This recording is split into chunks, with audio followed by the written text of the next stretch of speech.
સુરત શહેરને ડ્રગ્સ મુક્ત બનાવવા માટે સુરત શહેર પોલીસ દ્વારા ચલાવવામાં આવતી no drugs in Surat city અભિયાનને વધુ અસરકારક બનાવાઈ રહી છે. ડ્રગ્સના સપ્લાય અને નશીલા પદાર્થોના નેટવર્કને કાબૂમાં લેવા માટે પોલીસ દ્વારા એનડીપીએસ કાયદા હેઠળની કાર્યવાહી અંગે અધિકારીઓ અને કર્મચારીઓને વિશેષ માર્ગદર્શન આપ્યું છે.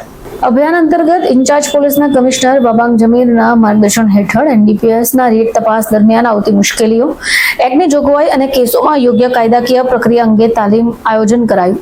આ તાલીમમાં અધિક police commissioner doctor Karanraj Vaghela, અધિક police commissioner Balram Meena, sector 1 અધિક police commissioner Mahendra Bagadiya, sector 2 નાયબ પોલીસ કમિશનર રાજદીપ નકુમના માર્ગદર્શન હેઠળ સુરત શહેરના વિવિધ પોલીસ સ્ટેશનોમાં ફરજ બજાવતા એનડીપીએસ સ્ક્વોડના કર્મચારીઓએ ભાગ લીધો. કતારગામ પોલીસ સ્ટેશનના ઓડિટોરિયમ હોલ ખાતે યોજાયેલા તાલીમ સેશનમાં એનડીપીએસ કેસના સરકારી વકીલો દ્વારા ડ્રગ્સ, અન્ય માદક પદાર્થોના ઉપયોગ અને સપ્લાયની કડીઓ સુધી પહોંચવા માટે તપાસ કેવી રીતે કરવી એની માહિતી પણ આપવામાં આવી હતી.